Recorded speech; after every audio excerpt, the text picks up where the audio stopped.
Finally ৩ থেকে ৪ মাস বাদে আমি আরেকটা ভিডিও আপলোড করছি ইউটিউবে।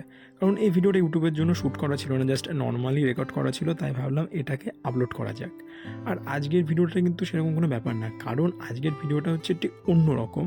কারণ এটা হচ্ছে আমার দিদির স্বাদের ভিডিও, মানে আমাদের এত বছর বাদে নতুন আরেকটা সদস্য বাড়তে চলেছে পরিবারে। তা একটা খুশির মোমেন্ট তো সবারই থাকে। আর জানোই তো বাঙালি হিন্দুদের মানে রিচুয়ালসের শেষ নেই, প্রচুর রিচুয়ালস আছে।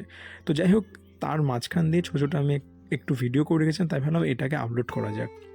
আর এখানে ঠিক কী কী হতে চলেছে বা কী হচ্ছে পুরো ভিডিওটা দেখলেই বুঝতে পারবে। আর এখানে কিন্তু আমি না, আমাদের ফুল ফ্যামিলি সকলেই ছিল।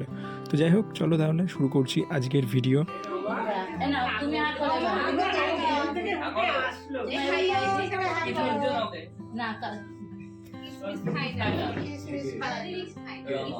ছোট করে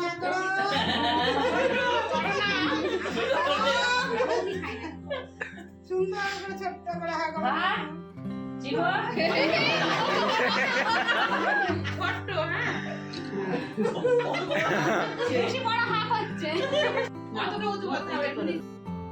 এখন যেই পর্বটা হচ্ছে সেটা হচ্ছে সকাল 10টার।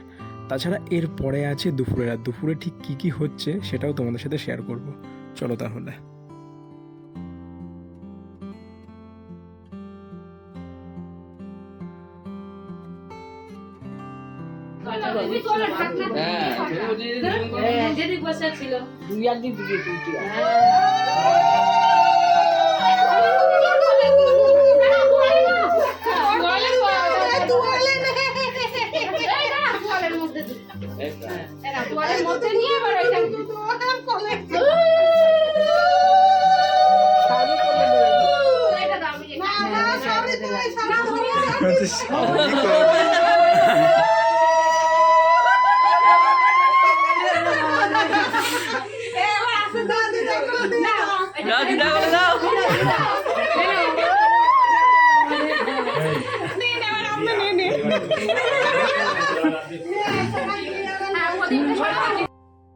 এক একটা সময় এক এক রকমের যাই হোক নিয়মকানুন হচ্ছে। আর এইদিকে কিন্তু দুপুরের যেই খাবার বানানো হয়েছিল সেইগুলো ডেকোরেশন চলছে, সবই হুড়োতাড়ার মধ্যে। আর পেছনে কিন্তু বেবি শাওয়ারের ওখানে যে লেখাটা ছিল সেখানে কিন্তু প্রচুর বেলুন ছিল।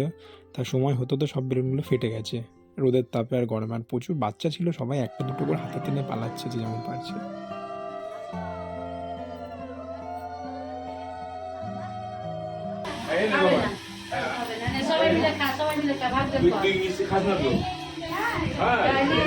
বাইরে যা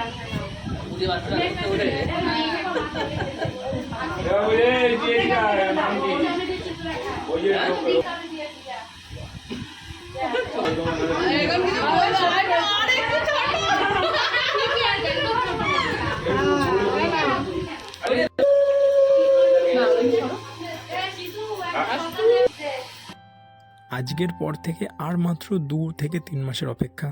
তারপর কিন্তু আমাদের ফ্যামিলির নতুন সদস্য থাকবে কিন্তু সকলের কোলে। তো ও আসার পরে কি হচ্ছে না, সমস্ত ভিডিওটা আমি কিন্তু ছোটো ছোটো করে শেয়ার করবো, যেহেতু সময় পাই না তাই। তো যাই হোক, চলো আজকের ভিডিওটা এই পর্যন্ত। দেখা হচ্ছে কিন্তু পরে আরও অনেক নতুন ভিডিওতে।